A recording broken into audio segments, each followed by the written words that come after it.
നമുക്കൊക്കെ പരിചയമുള്ള ഒരു വെള്ളപ്പാണ്ട് എന്നുള്ളൊരു പേര് കേൾക്കുമ്പോൾ തന്നെ നമ്മുടെ മനസ്സിൽ ഒരു പിക്ചർ വരും അല്ലേ. നമ്മൾ യാത്രയിൽ കണ്ട ആളുകൾ, അല്ലെങ്കിൽ നമ്മുടെ സുഹൃത്തുക്കളിൽ ആരെങ്കിലും, നമ്മുടെ വീട്ടിലുള്ളവർ, അയൽവാസികൾ, ഇങ്ങനെയുള്ള ആരെങ്കിലും ഒരു മുഖം നമ്മുടെ മൈൻഡിലേക്ക് വെള്ളപ്പാണ്ട് എന്ന് പറയുമ്പോൾ സ്വാഭാവികമായിട്ട് കടന്നു വരുന്നുണ്ടാകും. ശ്രദ്ധിക്കേണ്ടത്, ഞാൻ നേരത്തെ പറഞ്ഞു, ഇത് ഒരിക്കലും എന്ത് ചെയ്യില്ല, ഒരാൾ ശരീരത്തിൽ നിന്ന് മറ്റാൾ ശരീരത്തിലേക്ക് പകരുന്ന ഒരു അസുഖമല്ല എന്നുള്ളത്.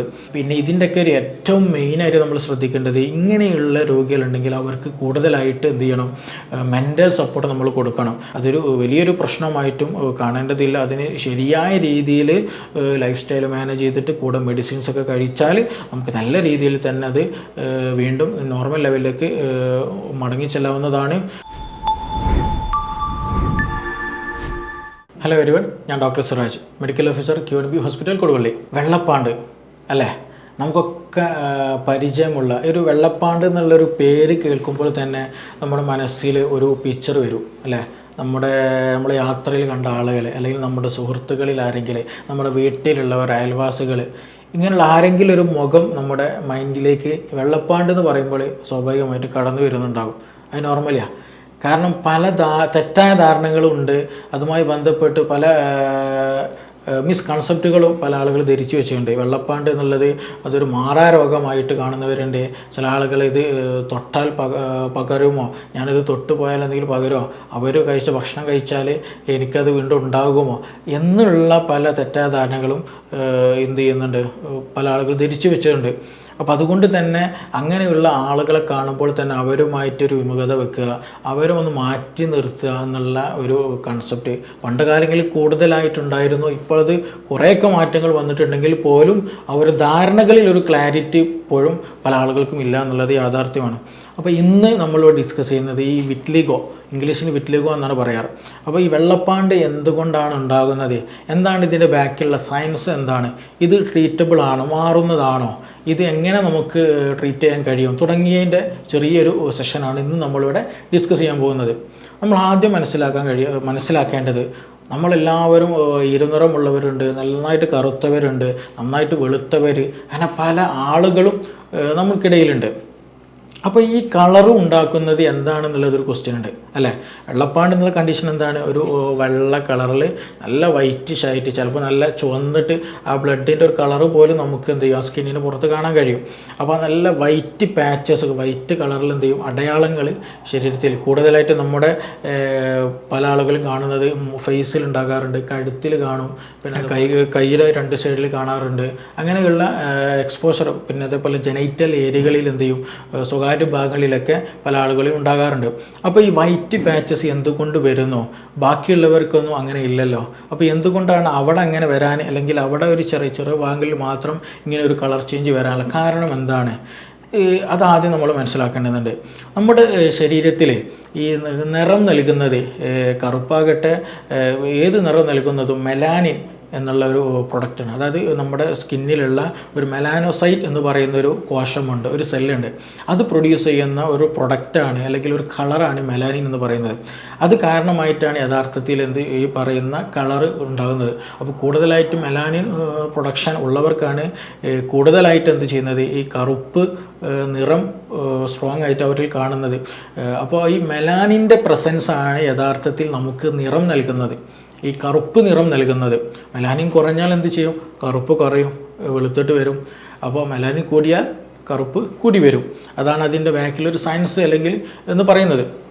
അപ്പോൾ ഇങ്ങനെയുള്ള വെള്ളപ്പാണ്ട് വന്ന ഒരു ചെറിയ ഭാഗങ്ങളിൽ, അല്ലെങ്കിൽ വെള്ളപ്പാണ്ട് വന്ന രോഗികളിൽ ആ ഒരു പാടുള്ള ഭാഗങ്ങളുണ്ടല്ലോ, നല്ല വൈറ്റ് കളർ വരുന്നത്, അവിടെയുള്ള കോശങ്ങളിൽ, അവിടെ ഉള്ള കോശങ്ങൾ എന്തെങ്കിലും മെലാനോസൈറ്റുകൾ, ഈ നിറമുണ്ടാക്കുന്ന കോശങ്ങളുണ്ടാവുമല്ലോ, അത് ശരിക്കും വർക്ക് ചെയ്യാത്തൊരവസ്ഥ, അല്ലെങ്കിൽ അതിൽ നിന്ന് വേണ്ട വിധേന തീരെ തന്നെ എന്ത് ചെയ്യുന്നില്ല, മെലാനിൻ ഉണ്ടാക്കാൻ കഴിയുന്നില്ല, മെലാനിൻ ഇല്ലാത്തൊരവസ്ഥ. അങ്ങനെ വരുമ്പോഴാണ് യഥാർത്ഥത്തിൽ ഈ വെള്ളപ്പാണ്ട് എന്നുള്ള, അല്ലെങ്കിൽ വിറ്റ്ലിഗോ എന്നുള്ളൊരു അസുഖം, ബുദ്ധിമുട്ട് ഉണ്ടാകുന്നത്. ഇതുമായി ബന്ധപ്പെട്ട ഒരു മറ്റുള്ളവർക്ക് പകരുന്നില്ല, ഇതുമായി ബന്ധപ്പെട്ട് പെയിൻ മഞ്ഞില്ല, മറ്റു പ്രശ്നങ്ങളൊന്നുമില്ല. ഇത് മെയിനായിട്ടൊരു കോസ്മെറ്റിക് ഇഷ്യൂ ആണ്. അതായത് എങ്ങനെ ഒരാൾ ഫേസ് ചെയ്യും, എങ്ങനെ ഒരാളെങ്ങനെ അഭിമുഖീകരിക്കും, അല്ലെങ്കിൽ ഞാൻ എങ്ങനെ ഒരാൾ അഭിമുഖീകരിക്കും, അയാൾ എന്തെങ്കിലും എന്നെപ്പറ്റി ധരിക്കുമോ, ഞാൻ എൻ്റെ വെള്ളപ്പാണ്ട് പിടിച്ചൊരു എന്തെങ്കിലും ഭക്ഷണം വിളമ്പിയാൽ അവർക്കത് ഇഷ്ടപ്പെടുമോ തുടങ്ങിയ മാനസികമായിട്ട് ഈ രോഗികൾ ഒരുപാട് പ്രയാസം അനുഭവിക്കുന്നവരുണ്ട്. ഇന്ന് നമുക്കത് ട്രീറ്റ് ചെയ്യാൻ ഒരുപാട് മാർഗ്ഗങ്ങൾ തന്നെ അവൈലബിൾ ആണ്. ഇത് ഞാൻ നേരത്തെ പറഞ്ഞിട്ടുണ്ട്, ഇത് ഒരിക്കലും എന്ത് ചെയ്യില്ല, ഒരു കയ്യിൽ നിന്ന് അല്ലെങ്കിൽ ഒരാളിൽ നിന്ന് മറ്റാൾക്ക് പകരില്ല. പക്ഷേ ജനറ്റിക്കലി വരാനുള്ള സാധ്യതകൾ വളരെ കൂടുതലാണ്. അതായത് നമ്മളെ ഫാമിലീസിൽ ആരെങ്കിലുമൊക്കെ ഉണ്ടെങ്കിൽ വരാനുള്ള സാധ്യത ഏറ്റവും പുതിയ ചില പഠനങ്ങൾ പറയുന്നുണ്ട്. അത് കരുതിയിട്ട് എല്ലാവർക്കും അവരുമായി വിവാഹം കഴിച്ചവർക്കൊക്കെ ഈ അസുഖം ഉണ്ടാകും എന്ന് ഒരു 100% എത്തിയില്ല. പക്ഷേ അങ്ങനെയുള്ള ചില പഠനങ്ങൾ സൂചിപ്പിക്കുന്നുണ്ട്.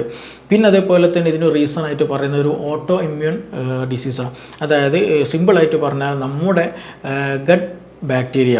ഈ ഓട്ടോ ഇമ്മ്യൂൺ ഡിസീസുകളിൽ പലതും ഉണ്ട്. അലോപേഷ്യ ഏരിയേറ്റ, അതായത് നമ്മുടെ ചില മുടിയുള്ള ഭാഗങ്ങൾ കംപ്ലീറ്റ് എന്ത് ചെയ്യും, ഒരു സുപ്രഭാതത്തിൽ അല്ലെങ്കിൽ കാലക്രമേണ കംപ്ലീറ്റ് അവിടുത്തെ മുടി പോകുന്ന ഒരു കണ്ടീഷൻ ഉണ്ടാകുക. അവിടുത്തെ ഹെയർ ഫോളിക്കിൾ പോലും ചിലപ്പോൾ ഉണ്ടാകില്ല.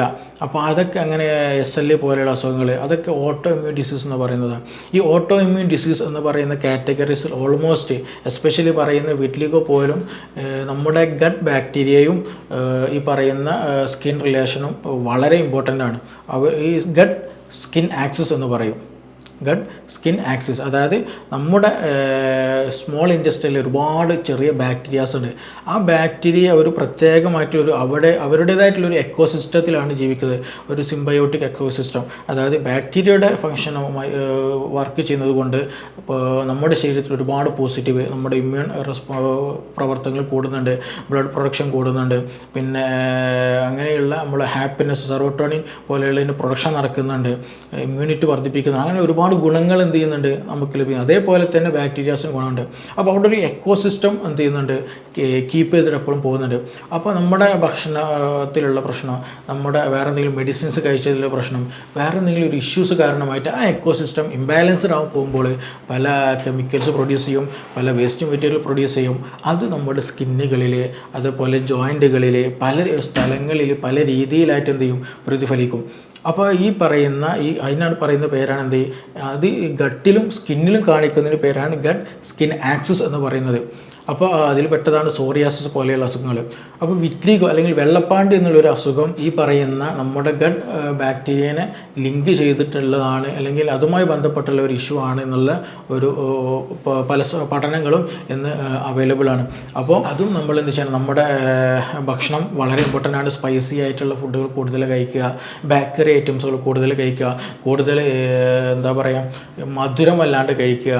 അങ്ങനെയുള്ള നമ്മുടെ ഭക്ഷണം ഒരു നോർമലൈസ്ഡ് അല്ലാണ്ട് ഡയറ്റ് നമ്മൾ ശ്രദ്ധിച്ചില്ല എന്നുണ്ടെങ്കിൽ ഇതിനുള്ള സാധ്യതകൾ വളരെ കൂടുതലാണ്. ഇനി ഇങ്ങനെയുള്ളൊരു പാച്ചസ് വന്നാൽ, വിറ്റ്ലിഗോക്ക് ഒരു പാച്ചസ് വന്നാൽ അതെങ്ങനെ സോൾവ് ചെയ്യുക എന്നുള്ളൊരു സംഗതിയുണ്ട്, എങ്ങനെ അത് മാറുക എന്നുള്ളതുണ്ട്. പലപ്പോഴും ഇതൊരു സ്ലോ പ്രൊഡക്ഷൻ അസുഖമാണ്. അതായത് ചെറിയൊരു ഡോട്ട് വന്നാൽ അത് വലുതാകാൻ നമുക്ക് പെട്ടെന്ന് മനസ്സിലാകില്ല. അത് പിന്നീട് ചിലപ്പോൾ മാസങ്ങൾ എടുത്താലാണ് ഇത് വലുതായി വരുന്നുണ്ട് എന്നുള്ളത് നമുക്ക് മനസ്സിലാകുള്ളൂ. അപ്പോൾ നമ്മളിത് എപ്പോഴും ട്രീറ്റ് ചെയ്യാൻ പോകുന്ന സമയത്ത്, അല്ലെങ്കിൽ ഇതൊരു അസുഖം ആണോ എന്നുള്ളൊരു ഡൗട്ടുള്ള സമയത്ത് എന്ത് ചെയ്യണം, ജസ്റ്റ് ഒരു ഫോട്ടോ എടുത്ത് വെക്കുക. ജസ്റ്റ് ഒരു ഫോട്ടോ എടുത്തതിന് ശേഷം പിന്നീട് ഒരു കുറച്ച് കാലം നമ്മൾ വീണ്ടും നോക്കുമ്പോൾ നമുക്ക് കമ്പാരിസൺ നടത്താൻ അപ്പോൾ നമുക്ക് കഴിയുള്ളൂ. അപ്പോഴാണ് നമുക്ക് കറക്റ്റ് അതിൻ്റെ ഒരു വ്യാപ്തി എത്രത്തോളം ഉണ്ട് എന്ന് മനസ്സിലാക്കാൻ കഴിയുള്ളൂ.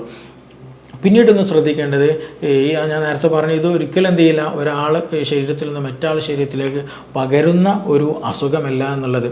പിന്നെ പക്ഷേ എന്ത് ചാൻസ് ഉണ്ട്, ആ ഒരു ശരീരത്തിൻ്റെ ഏതെങ്കിലും ഒരു ഭാഗത്ത് ഈ ഒരു വൈറ്റ് പാച്ചസ് വന്നാൽ അതെന്ത് ചെയ്യും, ഗ്രാജ്വലി മെല്ലെ എന്ത് ചെയ്യും, അതിങ്ങനെ വലുതായി വരാനുള്ള സാധ്യത, അല്ലെങ്കിൽ അങ്ങനെ വലുതായി വരാനുള്ള സാധ്യത വളരെ കൂടുതലാണ്. പല ആളുകളിലും അങ്ങനെയാണ് ഉണ്ടാകാറുള്ളത്.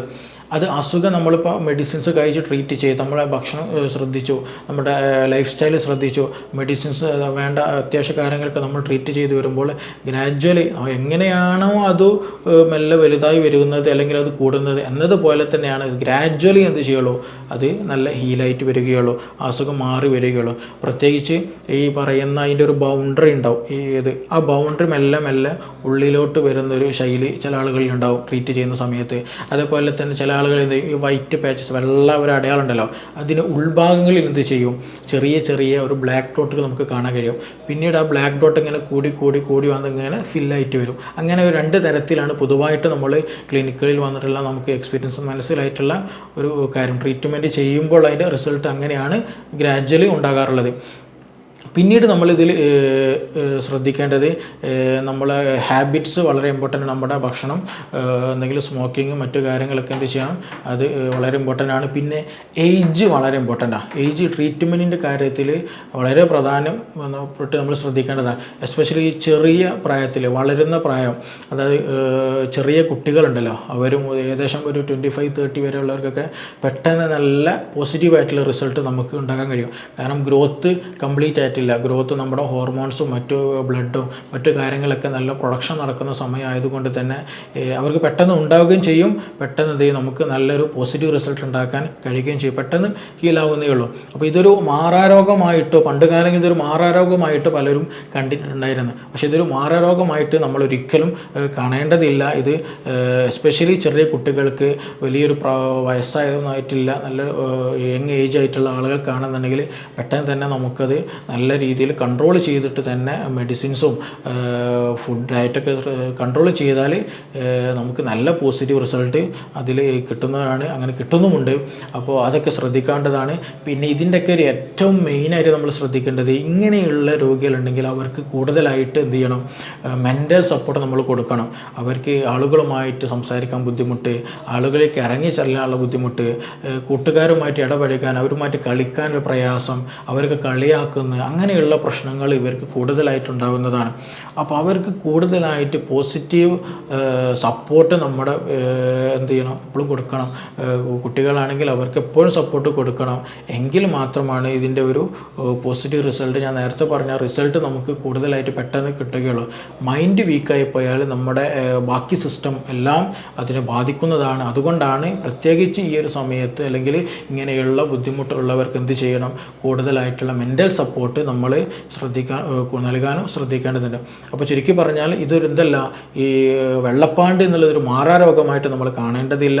അതൊരു വലിയൊരു പ്രശ്നമായിട്ടും കാണേണ്ടതില്ല. അതിന് ശരിയായ രീതിയിൽ ലൈഫ് സ്റ്റൈൽ മാനേജ് ചെയ്തിട്ട് കൂടെ മെഡിസിൻസൊക്കെ കഴിച്ചാൽ നമുക്ക് നല്ല രീതിയിൽ തന്നെ അത് വീണ്ടും നോർമൽ ലെവലിലേക്ക് മടങ്ങിച്ചെല്ലാവുന്നതാണ്. അപ്പോൾ എന്തെങ്കിലും ഇതുമായി ബന്ധപ്പെട്ട എന്തെങ്കിലും സംശയങ്ങളുണ്ടെങ്കിൽ നിങ്ങൾക്ക് ഈ നമ്പറിൽ കോൺടാക്റ്റ് ചെയ്യാം. നമുക്ക് വീണ്ടും മറ്റൊരു